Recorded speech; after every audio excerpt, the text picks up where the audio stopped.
Hi friends मन recipe वच्चेसी मरमराल Laddu. ई मरमराल लड्डू कोसम first मनकी मरमरालु कावाली। नेनु वीडियोलो चूपिंचिन गिन्नितो नेनु 4 गिन्नेल मरमरालु तीसुकुन्नानु।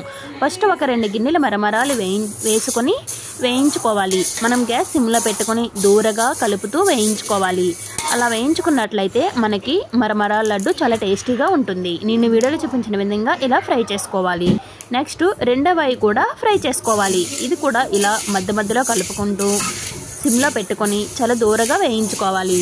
అలా వేయించో చాలా టేస్టీగా ఉంటుంది లడ్డు। ఇప్పుడు మనం ఏ కప్పుతో అయితే 4 కప్పుల మరమరాలు తీసుకున్నామో అదే కప్పుతో 1 కప్పు బెల్లం తీసుకోవాలి। 4 కప్పుల మరమరాలకి 1 కప్పు బెల్లం అయితే సరిపోతుంది।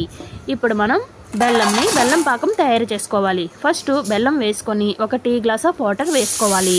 కొంచెం వాటర్ వేసుకుంటే పాకం తొందరగా వస్తుంది। ఇప్పుడు మనం ఈ పాకంని ఇలా మధ్య మధ్యలో కలుపుకుంటూ బెల్లం అంతా బాగా కరిగేంత వరకు కలుపుకొని ఇప్పుడు ఈ లాడు అయితే చిన్న పిల్లలు చాలా ఇష్టంగా తింటారు। ఎందుకంటే మరమరాలు చాలా టేస్టీగా ఈ బెల్లం మరమరాలు కలిపినది చాలా టేస్టీగా ఉంటుంది। అలా కలుపుకుంటూ ఉన్నప్పుడు మనకి పాకం తొందరగా వస్తుంది। ఇప్పుడు పాకం దగ్గర పడినప్పుడు ఒక హాఫ్ టీ స్పూన్ అంత బేకింగ్ సోడా వేసుకోవాలి। అలాంటప్పుడు మనకి మరమరాల లడ్డు చాలా క్రిస్పీగా వస్తుంది।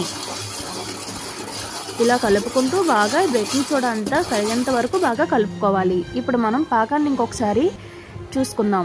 చూడండి పాకం అయితే వచ్చింది। ఇప్పుడు ఆ గిన్నెకి వేసి కొట్టినప్పుడు ఇలా సౌండ్ వస్తున్నప్పుడు పాకం అయితే పర్ఫెక్ట్గా వచ్చినట్టు। ఇప్పుడు ఈ వచ్చిన పాకంలో వేయించుకున్న మరమరాలను వేసుకొని బాగా కలుపుకోవాలి। ప్రతి మరమరానికి పాకం పట్టినట్టు కలుపుకోవాలి। అలా కలుపుకున్నట్లయితే మనకి మరమరాల లడ్డు చాలా టేస్టీగా వస్తుంది। నేను వీడియోలో చూపించిన విధంగా ఇలా కలుపుకోవాలి। కలుపుకొని ఇప్పుడు లాడూలా చుట్టుకోవాలి। ఇలా చుట్టుకున్న లాడూలు మొత్తం మనం ఒక ప్లేట్లో పెట్టుకోవాలి। ఈ లాడూలు ఒక 15 days to 20 days అయితే మనకి స్టోర్ ఉంటాయి। నా వీడియో నచ్చినట్లయితే లైక్ చేయండి।